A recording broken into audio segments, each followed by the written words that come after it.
Bismillah, salam les frères et sœurs, vous allez bien? Donc aujourd'hui, ça va être un thème sur la traîtrise, etc. Donc on va avoir pas mal de trucs. On va voir dans l'évangile en premier, ensuite on va aller dans le Coran. Donc Matthieu 26, verset 24. Le Fils de l'homme s'en va selon ce qui est écrit de lui.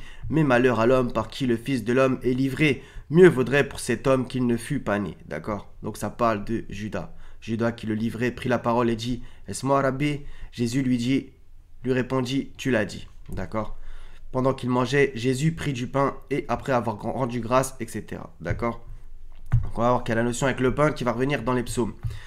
Matthieu 10, verset 21, le frère livrera son frère à la mort et le père son enfant. Les enfants se soulèveront contre leurs parents et les feront mourir. D'accord? Luc 21, verset 16, vous serez livrés même par vos parents, par vos frères, par vos proches et par vos amis, et ils feront mourir plusieurs d'entre vous. Ça va dans le même sens.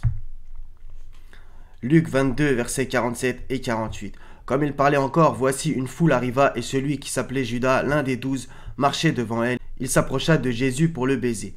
Et Jésus lui dit: Judas, c'est par un baiser que tu livres le Fils de l'homme. D'accord? Donc ça, c'est au jardin de Gethsémani, etc.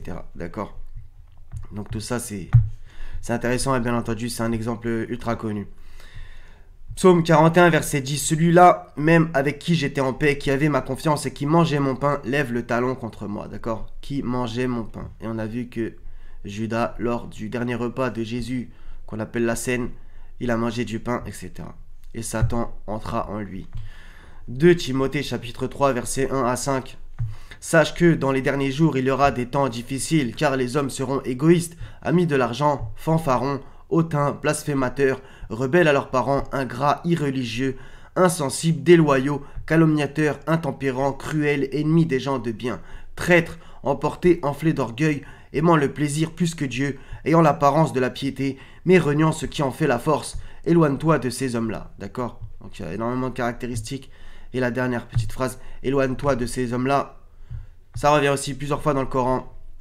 Éloigne-toi d'eux, tu ne seras pas blâmé, etc. Il y a plein de versets sur l'éloignement après certaines choses. Donc, Sourate 12, verset 51, mais en vérité, on va revenir un tout petit peu au-dessus. Donc, bien entendu, c'est l'histoire de Joseph. Donc, à propos de la tunique.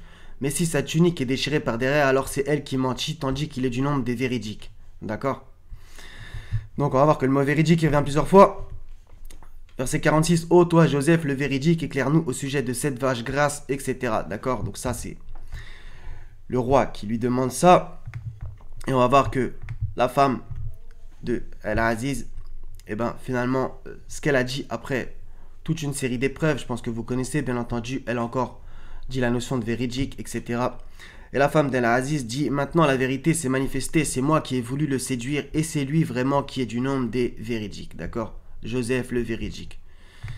Cela afin qu'il sache que je ne l'ai pas trahi en son absence et qu'en vérité Allah ne guide pas la ruse des traîtres. Donc vous imaginez, elle a quand même dit ça après ce qu'elle a fait quand même bien avant dans l'histoire. Donc tout le monde connaît, etc. Il a fini en prison, etc. On va dire par la faute de la femme quand même.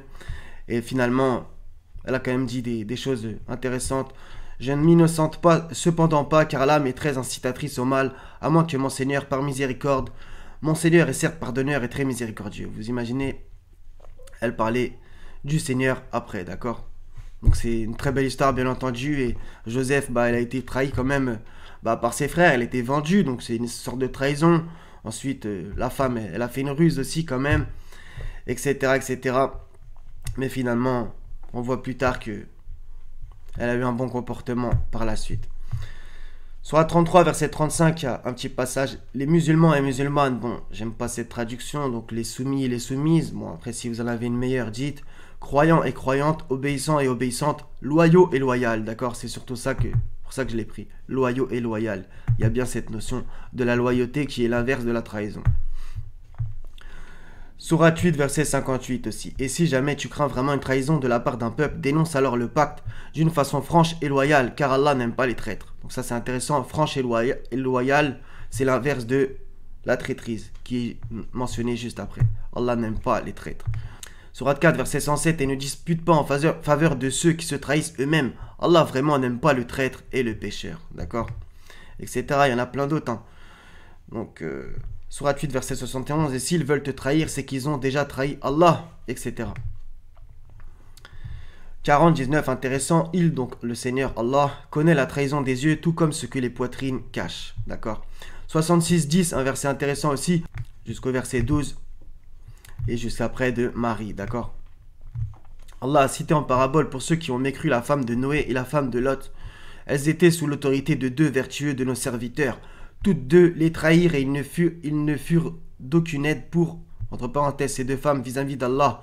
Et il fut dit, entrez au feu toutes les deux avec ceux qui y entrent. D'accord. Voilà. Elles les trahirent. Donc, il y en a pas mal. Surat 4, verset 105. Nous avons fait descendre vers toi l'écriture avec la vérité pour que tu juges entre les gens selon ce qu'Allah t'a appris et ne te fais pas l'avocat des traîtres. Encore une fois. Donc, franchement, c'est plus ou moins tout. Donc, Surat 22, verset 38. Allah prend la défense de ceux qui croient. Allah n'aime aucun traître ingrat. D'accord. Et le verset 31, 32 aussi est intéressant. Donc, je pense que tout le monde a connu cela, la traîtrise, la trahison, etc. Bah, c'est pas beau. C'est une des pires choses sur la terre. Maintenant, que sa volonté soit faite. Et que le Seigneur soit avec vous, les frères et sœurs. Wassalamun ala al-mursalin. Walhamdulillahi rabbil alamin. La ilaha illahu al-haziz al-hakim. Paix sur vous tous. À la prochaine si Dieu veut. Prenez soin de vous.